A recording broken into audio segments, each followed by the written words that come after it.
जी, अस्सलाम वालेकुम dear students. I am professor Ramees Ali. I am here to teach class 9th physics.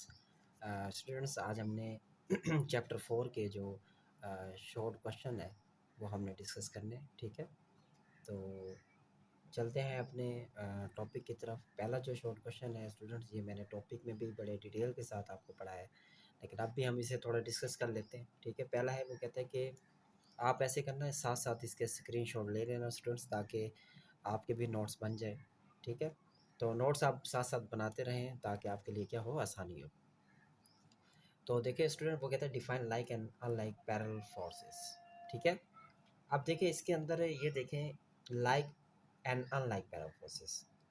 देखिए like parallel forces तो वो है ना, are the forces that are parallel, कि ऐसी फोर्सेस होती हैं जो कि बेसिकली क्या होती हैं, एक दूसरे के पैरेलल होती हैं, ठीक है। मतलब कि एक फोर्स की जो डायरेक्शन होगी दूसरे फोर्स की वही डायरेक्शन हो, उसे हम क्या कहते हैं, लाइक पैरेलल फोर्सेस कहते हैं, ठीक है। अच्छा जी, उसके बाद ये है कि जो बेसिकली ये होगी आपके पास पैरेलल फोर्सेस लाइक होगी, और इसकी एक और जो है बेसिकली यहाँ पे कि parallel forces are the forces that are to each other, ठीक है, and have the same direction. कि वो फोर्स एंड टार यहाँ पे स्टूडेंट लिख देना, आप एक्ट लिख देना कि एक्ट वो करते हैं ईच अदर, एक दूसरे से, और हैव द सेम डायरेक्शन, उनकी डायरेक्शन क्या होती है स्टूडेंट, सेम होती है, उन्हें हम क्या कहते हैं, लाइक पैरेलल फोर्सेस उन्हें कहते हैं, ठीक है स्टूडेंट। यहाँ पे क्या है, यहाँ पे एक मिस्टेक है, तो आप इसे इग्नोर करें। लाइक पैरेलल फोर्सेस वो फोर्सेस हैं जो कि सेम डायरेक्शन में एक्ट कर रही होती है। जैसे कि यहाँ पे स्टूडेंट मैंने एक कार बनाई हुई है, ठीक है, एक गाड़ी है। अब देखें यहाँ पे, क्योंकि इस गाड़ी का पेट्रोल ख़त्म हो गया है, ठीक है, आजकल पेट्रोल भी वैसे बहुत महंगा है, तो इसलिए क्या हो गया, ख़त्म हो गया है। तो F1 और F2 जो है बेसिकली स्टूडेंट्स, इस पे फोर्स लग रही है कि दो आदमी एक F1 लगा रहे हैं, F2 लगा रहे हैं, ताकि हम गाड़ी को आगे की तरफ ले जाएं, ठीक है, और इसके अंदर पेट्रोल डलवाएं। तो दोनों आदमी की जो फोर्स है वो एक ही डायरेक्शन के अंदर है, तो हम इसे क्या कहते हैं, लाइक पैरेलल फोर्सेस कहते हैं, ठीक है। अच्छा जी, अनलाइक पैरेलल फोर्सेस वो है कि वो पैरेलल तो होंगी but have the direction opposite. उनकी डायरेक्शन क्या होगी स्टूडेंट, अपोजिट होगी। जैसे कि यहाँ पे भी मैंने एक एग्जांपल दी हुई है कि एक ऑब्जेक्ट है, एक बॉल है, जिसको हमने एक स्ट्रिंग रस्सी के साथ बेसिकली हमने लटकाया हुआ है। अब रस्सी में जो टेंशन है वो क्या, ऊपर की तरफ, इसका वेट नीचे की तरफ है। दोनों देखें हैं तो ऑपोजिट लेकिन पैरेलल है एक दूसरे के, ठीक है स्टूडेंट। तो ये क्या हो गया, अनलाइक पैरेलल फोर्सेस होगी, ठीक है। अब सेकंड क्वेश्चन क्या कहता है, कहता है what are the rectangular components of the vector and their values. The rectangular components of the vector are horizontal and vertical parts of the vector that are perpendicular to each other. The value of rectangular components are positive, 0 or negative. देखिए student, rectangular components हमने एक topic discuss किया है। वो components होते हैं, दो ही होते हैं आपके पास, एक देखें एक्स एक्सिस होता है, एक वाई एक्सिस होता है, ठीक है। यहाँ पे मैंने बना भी दी है।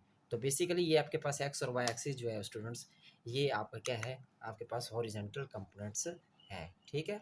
तो ये चीज़ भी आपने याद रखनी है, और इसे हम क्या कहते हैं, रेक्टेंगुलर कंपोनेंट्स कहते हैं। उसके बाद स्टूडेंट तीसरा क्वेश्चन है वो कि what is the line of action of force. Line of action of force is an imaginary line that show the direction in which a force is applied. It is geometrically a representation of force and also known as line of application। देखिए simple सी बात है, line of action of force किसे कहते हैं, ऐसी force होती है जहाँ पे किसी भी ऑब्जेक्ट को हम लगा रहे होते हैं किसी भी एक पॉइंट पर, उसे हम क्या कहते हैं, line of action of force होती है, ठीक है। जैसे हम दरवाजे को खोलते हैं, उसका जो आपके पास कॉक स्टॉप होता है, ठीक है, जिसे हम ऐसे पकड़ के ना, ऐसे पकड़ के उसे खोलते हैं, तो जहाँ पे हम फोर्स एक्ट कर रहे हैं उसको वो क्या, line of action of force है। मतलब कि वो लाइन जिस पे हम फोर्स एक्शन, मतलब कि फोर्स लगा रहे हैं, ठीक है स्टूडेंट्स। चौथा क्वेश्चन है define movement of force. Movement of force क्या होता है, ठीक है, प्रूव करें कि टॉर्क जो है वो आर एफ साइन थीटा के है, और where theta is angle M between R and F. तो स्टूडेंट इसमें डायग्राम आप क्या बनाएंगे और इसे प्रूव कैसे करेंगे। देखिए पहले तो ये है कि resultant force is a single force that has the same effect और combined effect of all the forces is to be added, ठीक है। ये आपके पास क्या हो गया, मूवमेंट ऑफ फोर्स हो गया, ठीक है। मूवमेंट ऑफ फोर्स हो गया आपके पास। उसके बाद इसका आपने ये भी बताना है कि जो आपके पास टॉर्क जो है बेसिकली वो किसके बराबर है, आर एफ साइन थीटा के बराबर है, ठीक है। तो बेसिकली ये रिजल्टेंट फोर्स है। रिजल्टेंट फोर्स किसे कहते हैं, वो ऐसी फोर्स जो कि एक सारी फोर्स का जो सम होता है उसको हम क्या कहते हैं, रिजल्टेंट फोर्स कहते हैं। अब प्रूव कैसे करना है स्टूडेंट, ये आपके पास एक डायग्राम है, रिजिड बॉडी, ये भी हमने टॉपिक में डिटेल के साथ हमने डिस्कस किया। अगर कोई स्टूडेंट यहाँ से आपको समझ नहीं आती तो आप पूरा टॉपिक आप वहाँ से देख सकते हैं। तो एक फोर्स अप लग रही है, एक डाउन लग रही है, ये ओरिजिन है, ये आर R1 हो गया, ये R2 हो गया, ठीक है। तो यहाँ पे क्या लग रहा है, टॉर्क क्रिएट हो रहा है, ठीक है, अप एंड डाउन। तो टॉर्क किसके बराबर है, एफ क्रॉस एल के बराबर है, ठीक है। हम एल की जगह डी पुट कर सकते हैं, ठीक है। और इस डी की जगह हम क्या पुट करेंगे, आर साइन थीटा पुट करेंगे, ठीक है। क्योंकि ये आपके पास देखें इस फोर्स के साथ जो बेसिकली आर है, फोर्स और आर के दरमियान जो एंगल बन रहा है वो क्या है, हम साइन थीटा है। तो यहाँ पे लिख सकते हैं टॉर्क वैसे के वैसे, आर वैसे के वैसे, एफ वैसे के वैसे, साइन थीटा वैसे के वैसे। तो ये जो है आपके पास इक्वेशन है, ये क्या होगी, प्रूव हो गई, ठीक है।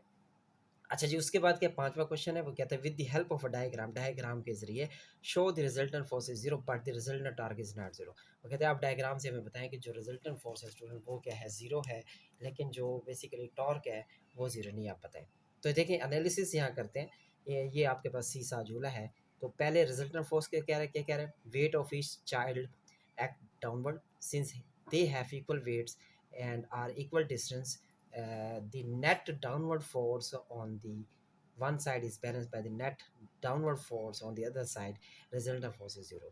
देखिए दो स्टूडेंट बैठे हैं, बेसिकली नेट फोर्स वो कह रहे हैं जीरो, कैसे है, क्योंकि देखिए यहाँ पे कोई ये एक एक यहाँ पे चाइल्ड बैठा है, एक यहाँ पे बैठा है, एक का मैस M1 है, एक का मैस M2 है। तो उसमें बेसिकली ये मूव नहीं कर रहे, तो इसका मतलब रिजल्टेंट जो फोर्स है वो क्या है, जीरो है। रिजल्टेंट टार्क जीरो क्यों नहीं होगा, देखिए रिजल्टेंट टार्क जो होता है किसके बराबर होता है, वो आपके पास होता है force multiply perpendicular distance r के बराबर होता है फ्रॉम द फुलक्रम, फुलक्रम इसे कहते हैं। ऑल दो forces are equal and the opposite they act distant from the fulcrum, they creates a torque on the each side of the seesaw. Since these torque act in opposite direction, clockwise and anti-clockwise, and have equal magnitude, they do not cancel out completely, resulting torque zero के बराबर नहीं होगा। क्यों नहीं होगा, देखिए students, अगर यहाँ पे कोई भी स्टूडेंट थोड़ा सा अगर वो अपने आप को नीचे की तरफ खींचता है तो ये ऊपर की तरफ जाएगा, जो टार्क प्रोड्यूस होगा वो क्या होगा, एंटी क्लॉकवाइज। अगर ये नीचे की तरफ आता है तो ये क्या होगा, एंटी क्लॉकवाइज। तो यहाँ पे student clock and anti clockwise torque जो है वो प्रोड्यूस हो सकता है। तो ये आपके पास क्या हो गया, टॉर्क जीरो के बराबर नहीं है, ठीक है। अच्छा जी, अब नेक्स्ट चलते हैं, 4.6 क्वेश्चन है, ठीक है। अब देखिए आइडेंटिफाई करें state of equilibrium in each case and figure given below. अब वो कहते हैं स्टूडेंट बेसिकली यहाँ पे ABC है, इसके अंदर आप बताएं कि स्टेट ऑफ इक्विलिब्रियम इनकी क्या क्या है। देखिए एक केस के अंदर देखें तो वो क्या स्टेबल इक्विलिब्रियम है, वो कैसे स्टूडेंट कहते हैं if disturb the cone will return to its original position. अगर आप इसे थोड़ा सा डिस्टर्ब करते हैं तो ये जो कोन है बेसिकली अपनी पहली पोजीशन पे आ जाएगा। तो ये जो डायग्राम है वो शो करती है कि ये स्टेबल इक्विलिब्रियम में है, ठीक है स्टूडेंट्स। तो नेक्स्ट जो है इसका B और C डायग्राम देखते हैं यहाँ पे। अच्छा जी, अब यहाँ पे देख लेते हैं हम B के इसके अंदर क्या कहते हैं स्टूडेंट्स, वो कहता है कि अनस्टेबल है। अनस्टेबल कैसे है, यहाँ पे आप देख सकते हैं अनस्टेबल कैसे है, क्योंकि हमने ये टॉपिक के अंदर भी पढ़ा था। ये अनस्टेबल, इसे हम थोड़ा सा टिल्ट करेंगे ये नीचे आ जाएगा, दोबारा वापस नहीं आएगा, तो ये अनस्टेबल हुआ। तो ये देखें, ये हमने एक ये जो आपके पास ड्रम टाइप है, तो इसे हम जब हिट करते हैं तो ये ऐसे रोल करता हुआ चला जाएगा। ये है न्यूट्रल इक्विलिब्रियम में आता है, क्योंकि हर पोजीशन पर इसकी जो पोजीशन है, हर पॉइंट पर इसकी पोजीशन चेंज हो रही है। तो ये न्यूट्रल के अंदर आता है, ये अनस्टेबल के अंदर आता है, ये क्या स्टेबल के अंदर है। तो इसके हम इंग्लिश में भी इसे कन्वर्ट करके लिख सकते हैं, वो कैसे कि देखिए कहता है कि बी जो पॉइंट है वो क्या है, बी जो डायग्राम है unstable equilibrium, it disturb this sphere will roll away from its original position. अगर हम उसे डिस्टर्ब करेंगे तो कहता है sphere will roll away from its original position, अपनी ओरिजिनल पोजीशन से वो क्या हो जाएगा स्टूडेंट, यहाँ से आप देखें यहाँ लिखा हुआ है फ्रॉम इट्स ओरिजिनल पोजीशन, यहाँ पे थोड़ा इशू आ रहा है, ठीक है, लेकिन आपने यहाँ पे लिख देना है, ठीक है। सी में न्यूट्रल का मैंने कहा था, वो कहता है disturb the cylinder will remain in the new position, वो न्यू पोजीशन में चला जाएगा। तो हम इसे क्या कहते हैं, न्यूट्रल पोजीशन कहते हैं, ठीक है। अच्छा जी, अब 7 की तरफ चलते हैं। 7 में क्या कहते हैं, given example of body which is moving yet in equilibrium. वो कहता है कि कोई ऐसी एग्जांपल दें कि ऑब्जेक्ट मूव भी कर रहा हो और इक्विलिब्रियम में भी हो। तो सिंपल सी बात है, यहाँ a satellite orbiting earth at constant speed and altitude is an excellent example. Despite the continuous motion, the satellite is in equilibrium as the gravitational force of Earth provide the necessary centripetal force for its circular path, resulting is no net force.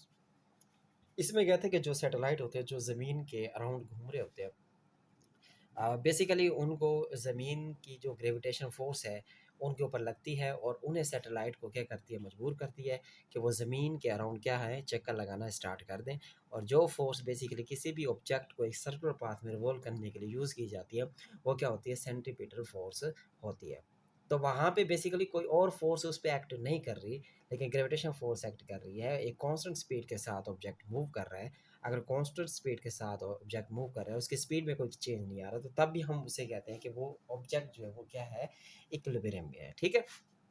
अच्छा जी, 4.8 क्या है, defined centre of mass and centre of gravity of body. अब ये तो हमने topic के अंदर भी डिस्कस किया था। सेंटर ऑफ मास क्या होता है, centre of mass is such a point where applied force causes the system to move without rotation. या फिर ये भी कह सकते हैं, a point where the whole weight of the body appear act downward vertically is called centre of mass. ये मैंने दोनों आपको समझाई थी कि सेंटर ऑफ मास में ये होता है कि एक ऐसा पॉइंट जहाँ पे पूरी बॉडी का होल वेट डाउनवर्ड एक्ट कर रहा होता है। या फिर ये भी कह सकते हैं कि ऐसा पॉइंट जहाँ पे किसी भी ऑब्जेक्ट को फोर्स अप्लाई करते हैं कि वो विदाउट रोटेशन वो मूव कर रहा होता है। जैसे अगर मैं मिसाल दूँ, यहाँ पे ये पेन है, इसको यहाँ पे फोर्स लगाऊं तो ये देखें, बेसिकली यहाँ पे अगर फोर्स लगाऊं तो ये रोटेट करेगा, देखें, रोटेशन के साथ। लेकिन इसके अगर ऐसे सेंटर ऑफ मास ये अगर मिड में लगाऊं तो ये सीधा जाएगा, सीधा जाएगा। इसका मतलब ये है कि ये रोटेट नहीं कर रहा। तो बेसिकली कहने का मतलब ये है कि जहाँ पे ऑब्जेक्ट रोटेट ना करे वो उसका क्या होगा, सेंटर ऑफ मास होगा। अच्छा, सेंटर ऑफ ग्रेविटी क्या है, centre of gravity of object is the point where the weight of the object can be considered to act.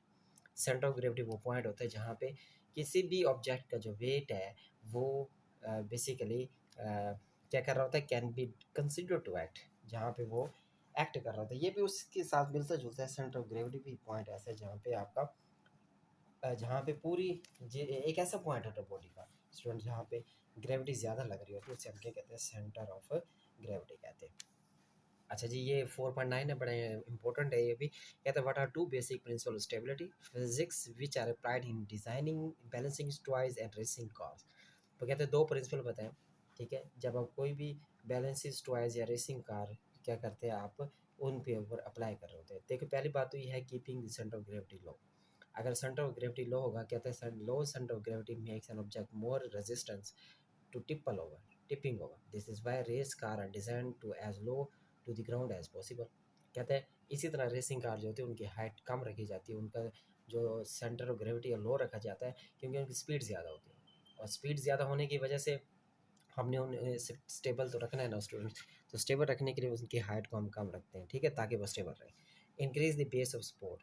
अगर बेस ऑफ सपोर्ट उनकी क्या होगी, इंक्रीज कर दीजिए, मतलब कि उनका एरिया जो है, देखिए एक कार का एरिया इतना है, एक कार का एरिया इतने हैं, तो ज़्यादा स्टेबल तो वो होगी ना जिसका एरिया क्या होगा, ज़्यादा होगा। ठीक है, तो wider base of support provide greater stability, that is why this is why balancing toys often have wide bases or multiple points of the contact with the ground. तो बेस को इंक्रीज़ करने से क्या होता है कि जो बेसिकली बैलेंसिस टॉयज होते हैं, जैसे मैंने आपको एग्जांपल दी थी, जैसे डोरीमोन हो गया या कोई और, जैसे आप जाते हैं बाज़ार में तो रोड पर भी वो जो बेचने वाले वो साथ रख के बैठते हैं, लेकिन जब उनके सामने से कोई भी पास कोई भी बाइक कोई भी कार गुजरती है तो वो गिरते नहीं, वो ऐसे कर रहे होते हैं, ज़मीन पर ऐसे कर रहे होते हैं। वो किस लिए होता है, क्योंकि उनका वाइड एरिया होता है, एरिया बेस उनकी ज़्यादा होती है, ऊपर से पतले होते हैं, तो जिसकी वजह से वो स्टेबल रहते हैं। How can you prove that the centimeter force always act perpendicular to the velocity. अब ये क्वेश्चन भी बड़ा इंपॉर्टेंट है। वो कहते हैं कि आप कैसे प्रूव कर सकते हैं कि सेंटीमीटर फोर्स जो है वो हमेशा परपेंडिकुलर एक्ट करती है टू द वेलोसिटी। देखें, direction of velocity is always tangential to the circular path. The centimeter force always act toward the center of circle. Since the radius of circle is always perpendicular to the tangent at any point, the centimeter force always perpendicular to the velocity. अब देखिए, वाकई ये हम prove कर सकते हैं। देखिए, ये आपके पास कोई भी एक ऑब्जेक्ट है, ठीक है, वो एक सर्कुलर पाथ के अंदर क्या कर रहा है, रिवॉल्व कर रहा है। फॉर एग्जांपल यहाँ पे उसकी वेलोसिटी देखिए, डायरेक्शन उसकी ये वाली है, वेलोसिटी की जो डायरेक्शन है स्टूडेंट्स, वो क्या ये वाली है। ठीक है, लेकिन ये इसका सेंटर है, ये इसका रेडियस है, और ये क्या है, उसकी वेलोसिटी। ठीक है, अब यहाँ पे देखें कि एक डोरी के साथ हमने किसी भी ऑब्जेक्ट को बांधा और उसे घुमा रहे हैं, लेकिन जब आप उसे छोड़ देते हैं वो स्ट्रेट पाथ में जाता है। इसका मतलब ये है कि सर्कल में जो भी ऑब्जेक्ट मूव करता है उसकी वेलोसिटी जो है अलोंग द टेंजेंट होती है। ये वेलोसिटी उसकी क्या है, अलोंग द टेंजेंट है। ये रेडियस की क्या है, टेंजेंट है। यहाँ पे अगर एंगल बनाए तो वो कितना बनता है, 90 डिग्री का बनता है। तो 90 डिग्री बेसिकली हम क्या कहते हैं, परपेंडिकुलर कहते हैं। तो इसमें भी यही बात कर रहे हैं। तो उसका जो बेसिकली वेलोसिटी है वो परपेंडिकुलर होती है। ठीक है, ये आपने याद रखने हैं, ठीक है। तो स्टूडेंट्स उम्मीद है ये आपको समझ आ गए होंगे और आपने ये साथ साथ स्क्रीनशॉट लास्ट में ले लेने, अपना ख्याल रखिएगा। अल्लाह हाफिज़।